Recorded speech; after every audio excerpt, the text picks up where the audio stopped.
Aromie here. Welcome back to our live Baxter DLC. We're about to go to the mountain. Where am I? Whose room is this? Because clearly it's not mine. Now see, summer's evenings in Sunset Bird look quite the same. Not downtown, not at the beaches, and not on a street. Where the only change that anyone had seen in years was the arrival of a new tourist.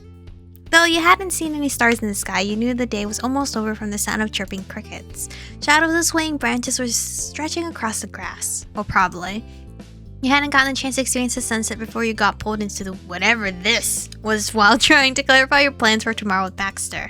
He paced back and forth between a pair of half-packed or half-unpacked, depending on how someone saw it, suitcases. Piles of folded clothes were abandoned on the bed. Am I in his room? Am I in his room? You sit as far away from the disaster as possibly sound the only untouched corner of the mattress. You laid out across the top half of the bed closest to the headboard. You helped pick the few of the things Baxter left lying around the floor. I think I'll be amused. It was funny. Baxter was simply grateful that you weren't hovering over his shoulder. This wasn't the first time that you'd been in the condo. Baxter invited you over before, but so far it had only been the first floor. You were in the master bedroom now. As a kid, the condo was the equivalent of Fort Knox. No way in, and if someone unwanted did sneak inside, there was probably no way out. It just wasn't worth the risk. Being in that room was closer to a fantasy than it was reality, as much as someone could dream about being in a rental bedroom anyway. And yet, here you were, all thanks to Baxter, who didn't seem to realize the gravity of the situation. One of the doors to the armoire, his word for it, was ajar. Hangers rattled from the excessive force Baxter used to remove a few of his jackets. He was at least careful enough not to knock into you. Honestly, you weren't sure why he packed them at all. It never got cold enough anywhere in Southern California to wear outwear during the winter, never mind the summer. And yet he still brought them, no matter how much he was convinced otherwise. So? It'll be cooler in temperature, but just barely. While we won't be seeing any snow, I would suggest you bring a jacket and a sturdy pair of shoes. Where are we going? You pulled another zipper on one suitcase, peering into its contents, but not deeply investigating for long before he moved on to the next thing, a drawer filled with nothing that he abruptly shut. He waited past the only part of his wardrobe that remained neat and in place, formal clothes.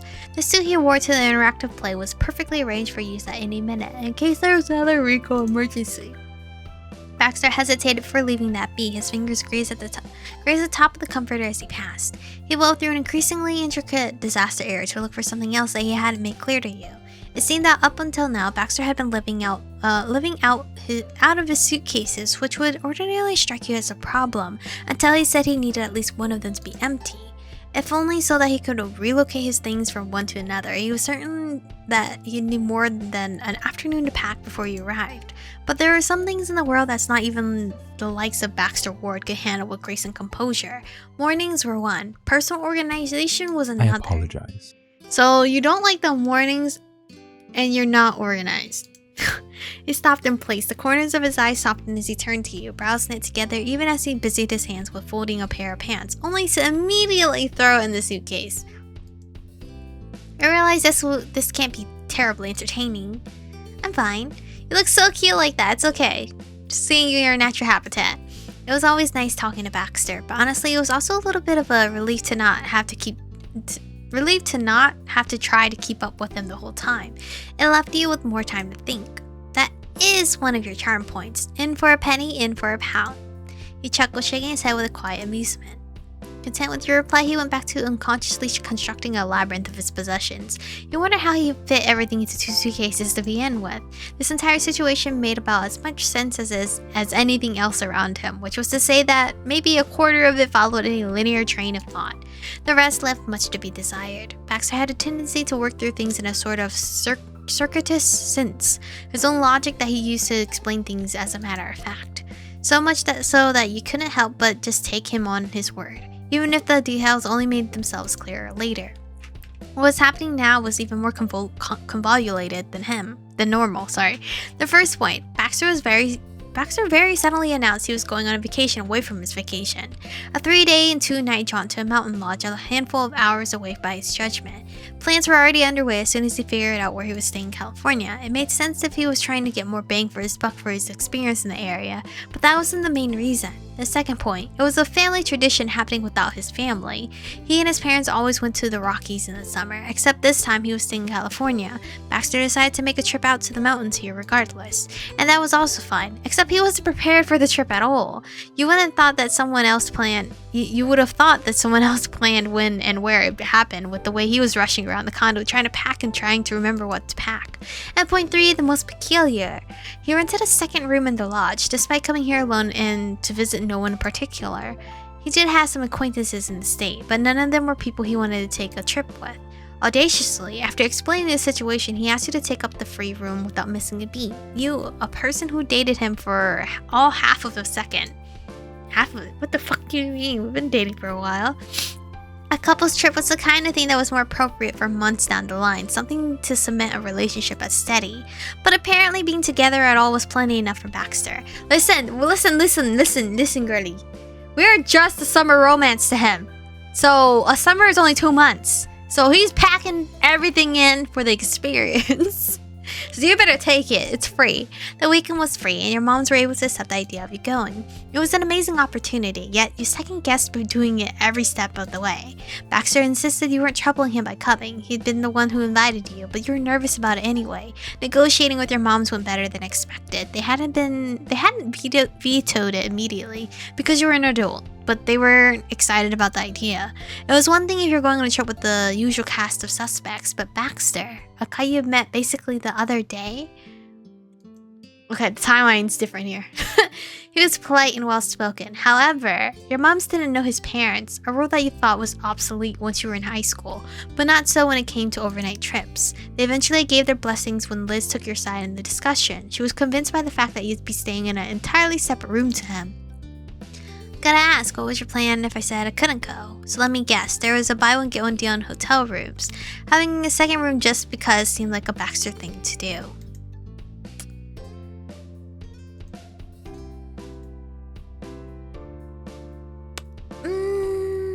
Let's do haha hee ha option. A good guess, but no, there's no such deal. I requested it to be the case. Baxter's hand stalled over the suitcase he was bringing on the trip. He brushed back his hair into place, turning to his side to search for another misplaced necessity. I thought there was a possibility I might make friends during my stay here. There's no guarantee, of course. I wouldn't hope to make any presumptions there. His gaze wandered, lips tightening at the corner of his mouth involuntarily. His contemplative expression faltered as he looked up from his suitcase to you. But I thought that if I did, then would the trip not be made exceptionally better with company? If not, then so be it. Acquiring a room is the difficult part. A reservation needs to be made weeks in advance, whereas canceling one only needs a notice of 48 hours or more. It's taken off the bill, no questions asked. Realistically, I would only need 2 days to know if I was going alone or with company. See? That was the case with you, was it not? You're so over the top, you know that? You chuckled. Well, I'm glad they're so accommodating about it. I hate for you to lose a deposit. I really should have known, of course you'd do that. You're certainly an optimist. You couldn't help but shake your head in disbelief you applauded his stunt. I think this one. Perish the thought. He snickered under his breath, continuing to search through his bag for treasure. Baxter went back to packing. Those suitcases looked to be meddling in the quantities now than they'd been earlier in the evening. He glanced over his shoulder I can't read. He glanced over his shoulder at you, a black shirt folded in his hands as neatly as any store display you've seen in your life. This might not be an ideal time to ask, but as we are speaking about the trip, I did want to ask as to where your personal boundaries lie, Michiko. I am deeply appreciative of your mother's approval, but what I am comfortable with may not mirror what they are comfortable with. You only need to say if you are in agreement with the preferences, but if not...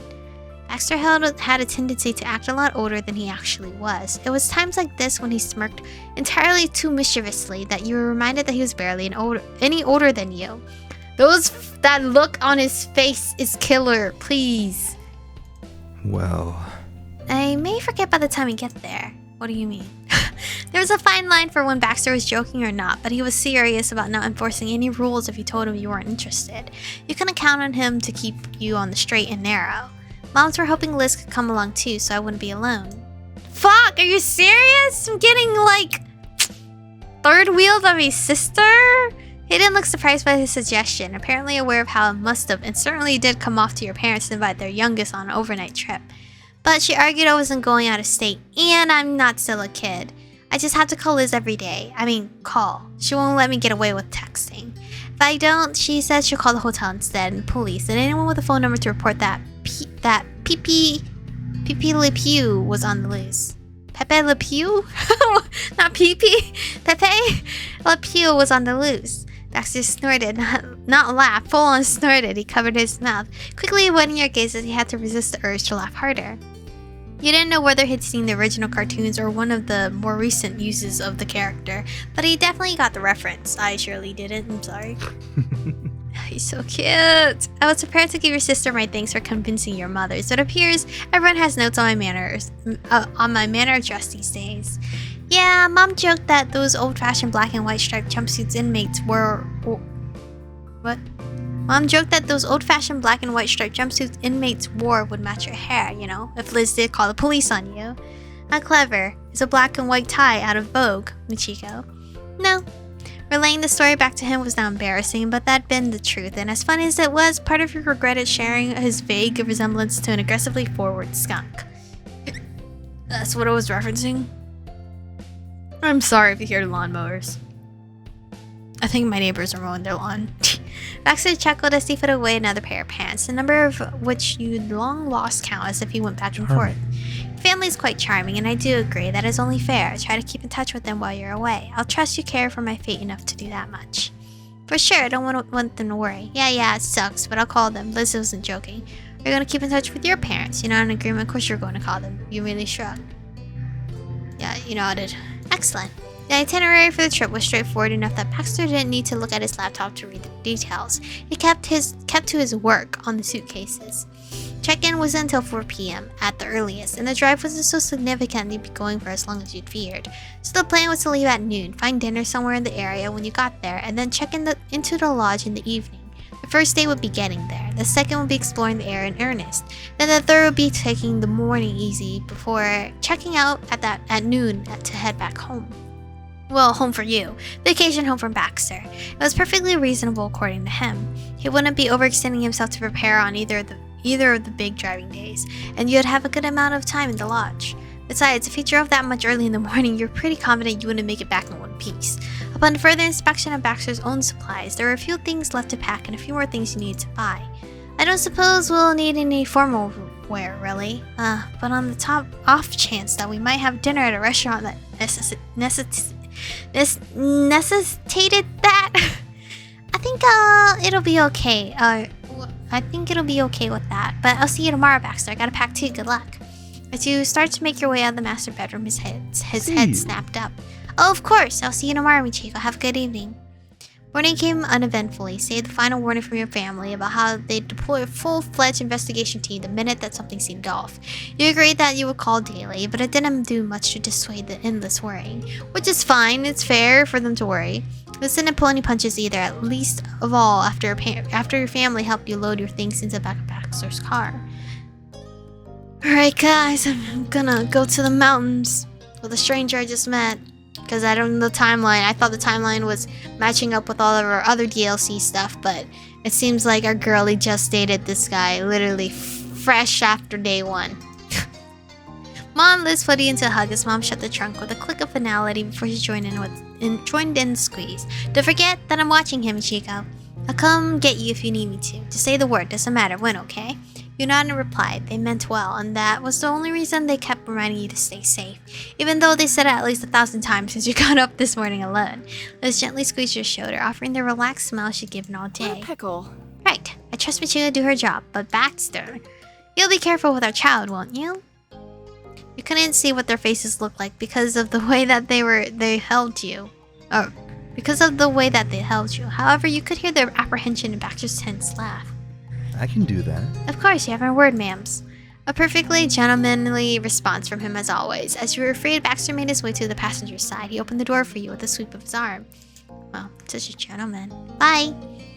Moms and Liz gave you off, waved you off, not gave you off, waved you off, and you slid inside the car, shutting the door behind you. As soon as the seatbelts clicked, the engine roared to life. You reversed out of the driver and rumbled away from your neighborhood to the freeway. The familiar sight of Sunset Bird eventually gave way to Prism Vista City, then to the open space between here and there. You couldn't smell the salt in the air anymore, and for a moment it felt odd to remember that there weren't beaches everywhere that you went, even in the same state. Radio set to classical music gave a nice backtrack to Baxter's storytelling of other trips he'd taken with his parents up to the Rocky Mountains. This is where we're gonna stop for today's episode. Alright, this is very summer-esque, you know, having a quick trip during your summer vacation. Don't know how this is gonna go with Baxter. Hopefully we don't have any weird relationship talks of like, you know, just reminding her this is just a happy love situation. Nothing more, nothing less. Don't know him, don't get attached type of situation. Thank you guys for watching today's episode. Stay beautiful, and I'll see you guys in the next one.